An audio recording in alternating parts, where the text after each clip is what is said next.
बच्चे लोग, तो आज इसमें अब यहाँ पर हम लोग डिस्कस करेंगे discussion on rho and alpha. Rho specific resistance कहिए या इसे आप बोल सकते हैं स्पेसिफिक रेसिस्टेंस या रेसिस्टिविटी, और अल्फा को टेम्परेचर कोफिशिएंट ऑफ रेसिस्टेंस। इसी पर मैं चर्चा करने जा रहा हूँ। अब प्रश्न है कि इसी पर मैं चर्चा क्यों करने जा रहा हूँ, इसी पर चर्चा क्यों? चर्चा करने के लिए बहुत सारी चीज़ें हैं। तो आपको बतला दूँ, एक क्वेश्चन मेरे पास आया। 10th का एक एवरेज स्टूडेंट मुझसे क्वेश्चन किया जिसमें अल्फ़ा एंड रो ये दोनों वैरी कर रहे हैं। तो अब इसके लिए मैं आपको कुछ बतलाना चाह रहा हूँ। ये बतलाना चाह रहा हूँ कि आप जान लीजिए कि up to class 12 you will have to solve questions for the constancy of specific resistance and temperature coefficient of resistance. 12th level में या जी मेंस में आपको यही कॉन्स्टेंसी पर क्वेश्चन पूछे जाते हैं। एडवांस लेवल में इनका वेरिएशन पर क्वेश्चन बनता है। और आप हैं 10th के, और 10th के भी एवरेज स्टूडेंट हैं, तो तकलीफ होती है कि क्या मैं उसको आंसर बतलाऊं, उस बच्चे को आंसर बतलाऊं, सॉल्यूशन दूं, या फिर उनको बताऊं कि आप अपने को पहचानिए। कुछ बच्चे अच्छे होते हैं, उनको अच्छा सोचना चाहिए, लेकिन उनके भी दायरे हैं। आज उन्हीं के बारे में मैं बतलाने जा रहा हूँ। अपने आप को पहचानने की जरूरत है कि आप अभी तक क्या जान रहे हैं, कितना जान रहे हैं, उसके अकॉर्डिंगली ही आप आगे बढ़ेंगे। और साइंस में specially physics and chemistry, biology में भी, लेकिन फिजिक्स एंड केमिस्ट्री इन दोनों में यह बात तय है कि यदि आप ए जानते हैं तभी बी जानेंगे और तभी सी जानेंगे। फिजिक्स एंड केमिस्ट्री के लिए आप लाख छटपटा के सी नहीं सीख सकते हैं जब तक बी और ए आप नहीं जानते। ऐसे तो इम्पॉसिबल कुछ भी नहीं होता है। लेकिन मैं बतला दूं, 10th में एवरेज स्टूडेंट के लिए अटमोस्ट इम्पॉसिबल है, और बहुत ही अच्छा पढ़ने वालों के लिए थोड़ा सा आसान होगा। वो कोशिश करेंगे तो सीखेंगे, लेकिन पूरे प्रोसीजर से उनको भी गुजरना पड़ेगा, हर चीज़ से गुजरना पड़ेगा। और 10th के स्टूडेंट जब ऐसा क्वेश्चन पूछते हैं तो फिर क्वेश्चन उठता है कि आपको मैं कहाँ से शुरू करूँ बतलाना। Where to start for a student inside a classroom if a student is below average and studying in class 10। क्या मैं आपको इलेक्ट्रोस्टैटिक्स से शुरू करूँ? क्या आपको पता है कि किसी आइसोलेटेड कंडक्टर के अंदर इलेक्ट्रिक फील्ड, जो नेट इलेक्ट्रिक फील्ड होता है, ये जीरो होता है। फिर नेट इलेक्ट्रिक फील्ड जीरो है, इसका मतलब कि क्या इसके अंदर के जो इलेक्ट्रॉन्स हैं वो रेस्ट में रहते हैं क्या?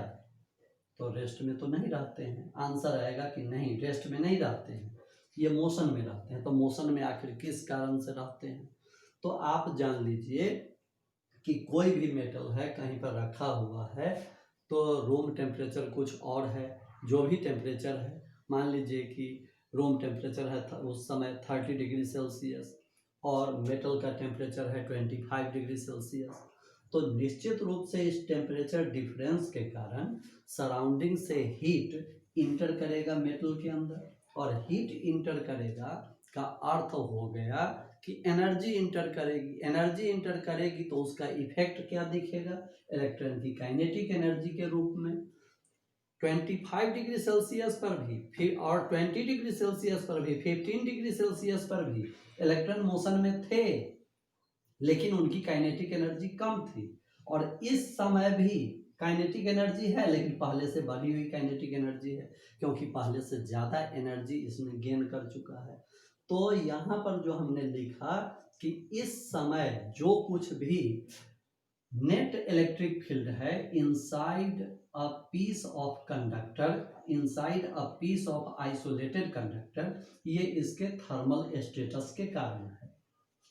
जैसे अगर बाहर का टेम्परेचर है T2 डिग्री सेल्सियस, अंदर का टेम्परेचर है T1 डिग्री सेल्सियस, तो इस टेम्परेचर डिफरेंस के कारण हीट का फ्लो होगा from the surrounding to the metal.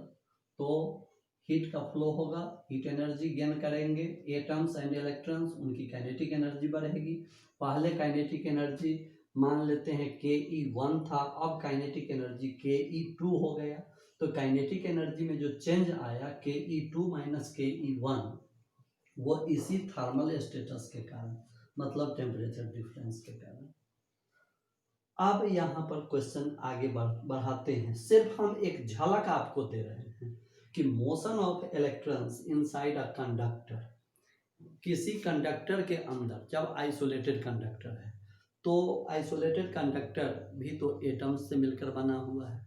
और जब हम चर्चा करेंगे मेटल्स की चर्चा करेंगे कि ये कंडक्टर, तो most of the conductors are metals, तो मेटल्स के लिए चर्चा करेंगे तो इलेक्ट्रॉन्स मूव करते रहते हैं हर टेम्परेचर पर, एब्सोल्यूट जीरो को छोड़कर, तब मूव करते रहते हैं, उनका रैंडम मोशन होता है, उनका आप एवरेज स्पीड निकाल सकते हैं, एवरेज वेलोसिटी निकाल सकते हैं।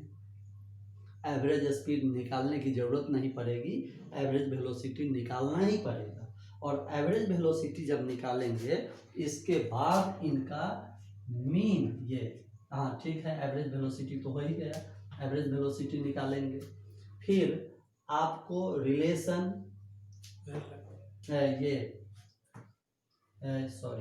ये रिलेशन लिख दिए हैं, रिलैक्सेशन टाइम। रिलैक्सेशन टाइम आपको जानना होगा, एवरेज रिलैक्सेशन टाइम जानना होगा।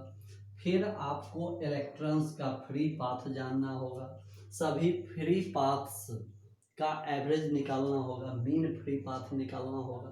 हालांकि इसकी बहुत ज़रूरत नहीं पड़ती है, लेकिन तब भी ये भी चीज़ है, ये भी फैक्टर है, ये भी जानना होगा। फिर आपको ड्रिफ्ट वेलोसिटी निकालना होगा। आप जानते हैं कि मेटल के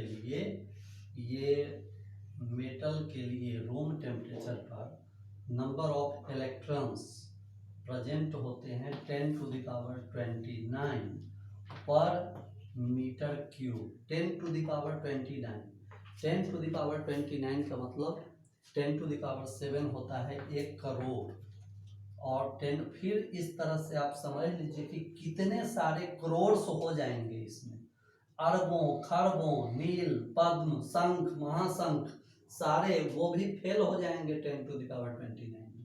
इतने सारे एटम्स हैं, ये सारे के सारे एटम्स, इतने सारे इलेक्ट्रॉन्स हैं, सॉरी एटम्स नहीं, इतने इलेक्ट्रॉन्स हैं per metre cube, means 1 metre cube volume में 10⁻29 इलेक्ट्रॉन्स हैं। ये इलेक्ट्रॉन्स मूव कर रहे हैं। जब एक्सटर्नल इलेक्ट्रिक फील्ड लगाते हैं तो इनका मोशन, एक नेट मोशन आता है, एक नेट वेलोसिटी आती है, और डिफरेंट डायरेक्शंस में जो वेलोसिटी आती है, उन सभी का हम एवरेज वेलोसिटी निकालते हैं। फिर इस एक्सटर्नल फील्ड के कारण इलेक्ट्रॉन एक्सीलरेट होता है, एक्सीलरेट होगा तो फिर इलेक्ट्रॉन में एक्सीलरेशन होगा, और तब जाके हम लोग एक एक करके देखेंगे, ड्रिफ्ट वेलोसिटी निकालेंगे। ड्रिफ्ट वेलोसिटी निकालने के बाद हम इसी से ओम्स लॉ को डिराइव करेंगे कि V/I is equal to R। ये कहाँ से आया, कैसे आया, V is equal to IR, इसको भी डिराइव करते हैं यहाँ। उसके बाद फिर देखना है dependence of resistance on temperature. आप 10th लेवल में सिंपली ये देखते हैं कि RF is equal to R0 1 plus alpha delta T। Simply आप इतना देखते हैं कि रेसिस्टेंस, फाइनल रेसिस्टेंस के लिए ये फॉर्मूला देखते हैं। आप ये देखेंगे कि रेसिस्टेंस के लिए ये फॉर्मूला कहाँ से आया। फिर आपको ये भी देखना होगा कि रेसिस्टिविटी पर टेम्परेचर का क्या इफेक्ट होता है। 10th तक आपको मानकर चलना है, 10th तक ही नहीं 12th तक आपको मानकर चलना है कि resistivity and resistance, resistivity and temperature coefficient of resistance किसी मेटल के लिए कांस्टेंट होता है। लेकिन यहाँ कांस्टेंट की बात नहीं करेंगे, यहाँ निकालना होगा कि फाइनल रेसिस्टिविटी कितनी होगी। 0 डिग्री सेल्सियस पर इतना है, 40 डिग्री सेल्सियस पर रेसिस्टिविटी कितनी होगी किसी मेटल की। फिर आप ये भी देखेंगे कि temperature coefficient of resistance alpha, मान लेते हैं कि 30 डिग्री सेल्सियस पर समथिंग है, एक्स है, तो यही 100 डिग्री सेल्सियस पर, 70 डिग्री सेल्सियस पर, 80 डिग्री सेल्सियस पर कितना होगा, ये भी वैरी करता है। ये भी आपको देखना होगा। इसके लिए फॉर्मूला डिराइव करेंगे, हम एक एक करके फॉर्मूला डिराइव करेंगे, 1 बाय 1 स्टार्ट करेंगे, फिर न्यूमेरिकल प्रॉब्लम्स देखेंगे। और ये चुटकी का खेल नहीं है, काफ़ी टाइम लगता है।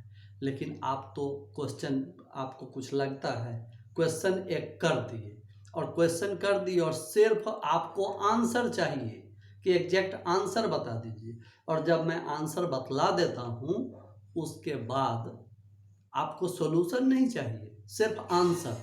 इसका क्या मीनिंग है? Everybody can understand it. तो इन फेर में मत पड़ो, इन सब चीज़ के फेर में मत पड़ो बच्चों। सीखना है तो 1 बाय 1 हम सीख सकते हैं। कूद के यहाँ से जंप लगा के वहाँ, वहाँ से जंप लगा के वहाँ, ये नहीं हो सकता है। मैं तो आपको एक चीज़ एकदम स्टार्टिंग की बात, एक बात बतलाता हूँ। आप समझते हैं कि हमने ओम्स लॉ पढ़ लिया, कहीं से आप एक क्वेश्चन दाग दिए, एक क्वेश्चन दाग दी, और टीचर के सामने समस्या ये होती है कि टीचर या तो तुमको आंसर कर दे, और आंसर जब कर देंगे तो आप समझेंगे नहीं, तो फिर आप कहेंगे कि हम समझे नहीं सर, नहीं समझ में आया सर। तो समझ में आने से रहा, क्योंकि उससे पहले इतनी सारी चीज़ें पढ़ना है, बिना उनको पढ़े हुए आप सीख नहीं सकते हैं। आप जानते हैं कि Ohm's law V by I is equal to R होता है। क्या 10th के कितने सारे बच्चे, मैं सभी बच्चों की बात नहीं कर रहा हूँ, लेकिन कितने बच्चे यह जानते हैं कि किनके लिए यह लागू होता है फॉर्मूला? तो आप बोलेंगे कंडक्टर्स के लिए लागू होता है। तो कंडक्टर्स के लिए ये लागू होता है, तो फिर सेमीकंडक्टर्स के लिए क्या लागू होता है? एलॉयज के लिए क्या लागू होता है? आप बोलेंगे यदि सभी के लिए लागू होता है तो आप ग्राफ बोलेंगे कि ग्राफ कैसा होगा। तो आप सिंपली इतना ही अभी पढ़े हैं कि ये V है और ये I है, और इनके बीच का ग्राफ ये स्ट्रेट लाइन ग्राफ आता है, और V by I is equal to R। लेकिन मैं आपको बतला दूं कि जब आप करंट इलेक्ट्रिसिटी में इंटर करते हैं तो आप यहाँ शुरू कीजिए, आपको यहाँ से शुरू करना पड़ेगा, और जब तक यहाँ से शुरू नहीं करेंगे तब तक समझ में आने से रहा, आधा अधूरा पढ़ेंगे। ये conductor, conductor, semiconductor, conductor, alloys and insulators, इतने सारे कैटेगरी में आपको बांटकर देखना होगा। तो इंसुलेटर से होकर तो करंट फ्लो नहीं करता है, इसलिए इनकी बात हटाइए। अब हम लोग देखेंगे कि कंडक्टर्स, तो कंडक्टर्स में देखेंगे कि दो तरह के कंडक्टर्स होते हैं। एक होता है ओमिक कंडक्टर और दूसरा होता है non ohmic conductor. Non ohmic, अब देखो ये बात जो है, ये graph V by I is equal to R, ये ग्राफ लागू होता है सिर्फ ओमिक कंडक्टर्स के लिए। इस ग्राफ का स्लोप थोड़ा नीचे या थोड़ा ऊपर होगा अलग अलग ओमिक कंडक्टर्स के लिए, लेकिन नॉन ओमिक कंडक्टर्स के लिए ये ग्राफ बदल जाता है। कई केसेस ऐसे होते हैं जिसमें आप वोल्टेज बढ़ाएंगे और कंडक्टर से करंट बढ़ेगा नहीं, वोल्टेज बढ़ाएंगे। अब देखिए कि ओमिक कंडक्टर के बारे में हम बोल रहे थे कि ओमिक कंडक्टर्स के लिए ये ग्राफ फॉलो करता है, नॉन ओमिक कंडक्टर्स के लिए ये ग्राफ फॉलो नहीं करेगा, उसके लिए ये बदल जाएगा और ग्राफ बड़ा ही अटपटा ग्राफ आता है। फिर इसके अलावा जैसे कि नॉन ओमिक कंडक्टर्स में आप देखो कि जैसे प्लेट है, डिस्चार्ज ट्यूब एक्सपेरिमेंट में प्लेट है और प्लेट्स के बीच का पोटेंशियल डिफरेंस बढ़ाते हैं, तो अगर पोटेंशियल डिफरेंस को आप डबल कर देते हैं तो करंट डबल हो जाना चाहिए, लेकिन ऐसा नहीं होता है। तो ढेर सारे इलेक्ट्रॉनिक डिवाइसेस हैं, थर्मिस्टर हैं, रेसिस्टर्स हैं और इस तरह के अप्लायंसेस हैं जिनके लिए फिर अलग अलग होता है। फिर सेमीकंडक्टर्स बिल्कुल अलग बिहेवियर शो करते हैं, सेमीकंडक्टर्स अलग बिहेवियर शो करते हैं। और जैसे कि आप जैसे देखे हैं कि कंडक्टर का रेसिस्टेंस बढ़ता है टेम्परेचर के साथ, तो सेमीकंडक्टर का रेसिस्टेंस घटता है टेम्परेचर के साथ। 0 डिग्री सेल्सियस पर ये इंसुलेटर होते हैं और रूम टेम्परेचर पर कंडक्टर हो जाते हैं। एलॉयज हैं कि इनमें से कई सारे एलॉयज हैं, जैसे कि सबसे पहला हम चर्चा करें मैंगनीन या कांस्टेंटन है, या फिर नाइक्रोम है। तो इसमें सबसे पहले चर्चा करेंगे मैंगनीन। इसका रेसिस्टेंस ऑलमोस्ट कांस्टेंट रहता है, टेम्परेचर बढ़ाते जाएं लेकिन रेसिस्टेंस न बढ़ेगा न घटेगा, ऑलमोस्ट कांस्टेंट रहेगा। यहाँ अगर आप देखें कि टेम्परेचर के साथ रेसिस्टेंस, तो ये बिल्कुल ये एक्स एक्सिस के पैरेलल तो नहीं आता है, लेकिन ऐसा कुछ ग्राफ आता है, मतलब थोड़ा सा राइट, लेकिन आप बोल सकते हैं कि ऑलमोस्ट इक्वल टू 0। आप टेम्परेचर बढ़ा रहे हैं, टेम्परेचर इन केल्विन स्केल या टेम्परेचर इन सेल्सियस स्केल, और रेसिस्टेंस जो है ओम में, तो इसका ग्राफ ऐसा आता है। जबकि इसका ग्राफ, इसका सेमीकंडक्टर में ये ग्राफ ये घटेगा, ऐसे घटेगा ये सेमीकंडक्टर में। कंडक्टर मतलब रेसिस्टेंस घटता है टेम्परेचर बढ़ने के साथ साथ, और कंडक्टर्स में रेसिस्टेंस बढ़ता है। अब रेसिस्टेंस ही नहीं बढ़ता है, रेसिस्टिविटी भी बढ़ती है टेम्परेचर बढ़ने के साथ साथ, या टेम्परेचर घटने के साथ साथ रेसिस्टिविटी भी घटती है। Temperature coefficient of resistance alpha, ये भी टेम्परेचर बढ़ने के साथ साथ बढ़ता है, टेम्परेचर घटने के साथ साथ घटता है। तो इन सारी चीज़ों को हम देखेंगे 1 बाय 1। ये YouTube के लिए है, ये क्लास 10 के लिए वीडियो नहीं है, लेकिन क्लास 10 के बच्चे इसको देखेंगे और देख के आप ये समझेंगे कि एक्चुअली हमको पढ़ना क्या है, और हम इस भ्रमजाल में 10th में पढ़ते हुए +2 के भ्रमजाल में, उसमें भी IIT मेंस की बात तो छोड़ो, एडवांस्ड में ही सीधे भागते हो, तो सीधे मत भागो, 1 बाय 1 भागो, ये हम सजेस्ट करेंगे। सीधे भागोगे तो औंधे मुंह गिरोगे। और ये उन बच्चों को आगे बढ़ना चाहिए, भागना चाहिए थोड़ा सा तेज़ी से, जिनका बेस अच्छा है। मैं जानता हूँ कुछ बच्चे अच्छे हैं, उनको ऐसा करना चाहिए, लेकिन एवरेज और बिलो एवरेज बच्चों को ऐसा नहीं करना चाहिए। तो किसी एक बच्चे 2 बच्चे को टारगेट करके यह वीडियो नहीं बनाया गया है, ये पूरे देश के लिए यह बनाया गया है कि बच्चे अपने आप को समझें कि हमको क्या पढ़ना है, कितना पढ़ना है और कैसे पढ़ना है। Thank you very much.